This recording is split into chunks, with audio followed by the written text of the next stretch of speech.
everybody. I'm back with Chapter 4, The Attack at Sea. Angus Grim growled. Everyone ducked as the pirate swung his sword. Run! Shouted Fred. The group scattered as the pirate raised his sword again. Fred, Velma, and Daphne ran across the deck. With the pirate close behind, they dove through a door leading to the lower decks.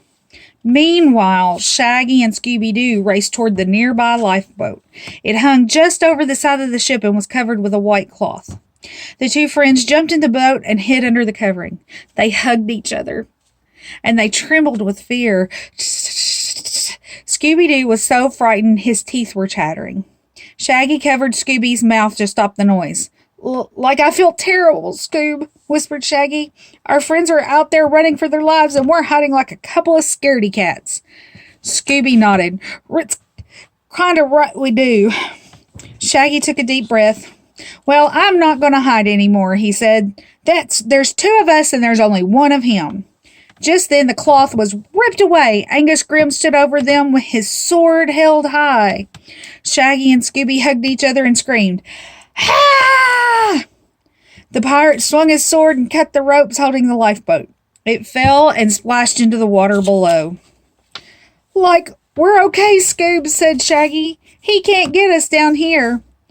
The statue of Angus Grim growled. He picked up a cannonball and threw it over the side.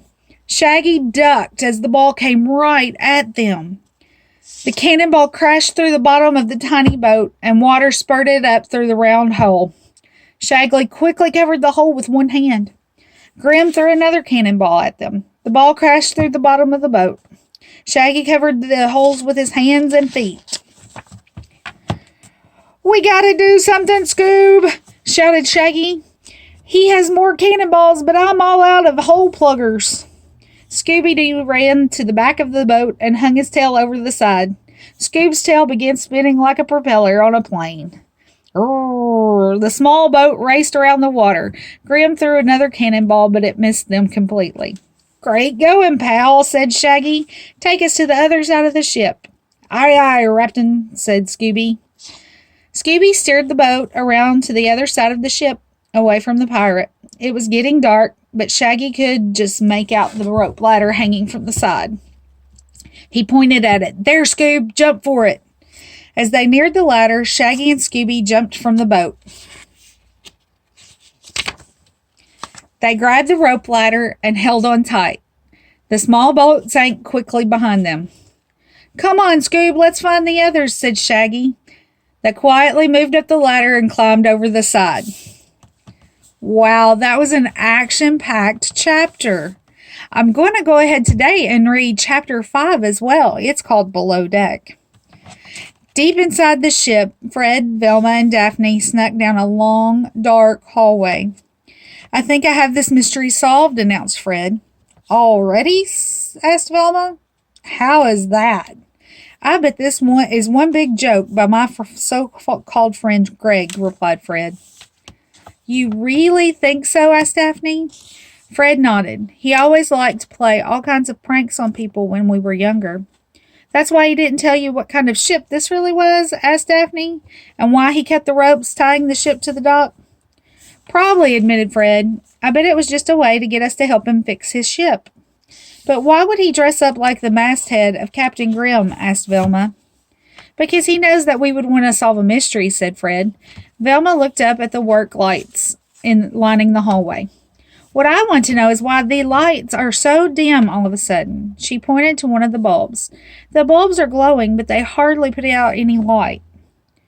I bet it's so everything looks real spooky down here, said Fred. Daphne shivered. Well, it's doing a good job. Fred frowned.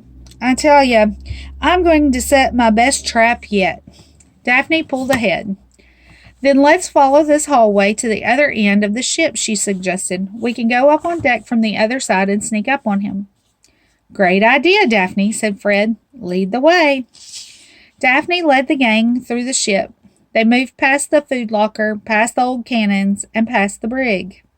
Fred, said a voice, is that you? Fred, Daphne, and Velma skidded to a stop. They spun around to see Greg locked inside the brig. Greg, shouted Fred. What are you doing in there? We thought you were Angus Grimm, said Daphne. Greg shook his head. Not me. That spooky pirate statue locked me in here and took my key ring. Velma tried to pull open the iron door, but it was locked tight. Don't worry, Greg. We'll find a way to get you out of there. Yeah, agreed Fred. We'll get him. After all, there's 5 of us and only 1 of him. Greg shook his head. Oh, no, he's not alone. He has his own crew. What do you mean? Asked Daphne. Greg's eyes widened as he pointed over their shoulders. See for yourself.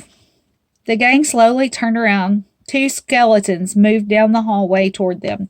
They stared with blank eye holes and grinned with rows of bare teeth. Each skeleton hung a long, sharp sword. Jinkies, said Velma, a crew of skeletons. Oh no, it sounds like the gang is in real big trouble. I can't wait now until next week to find out what's going on. So Thursday, we will get to spend some time together discussing those 2 chapters of Scooby Doo and the Skeleton Crew. What I'd like for you to do this week is bring something that you would like to show all of your friends for show and tell. We will take time after we discuss our chapters to show and tell a little bit about something that is important to each of us. I love you guys, and I will see you Thursday.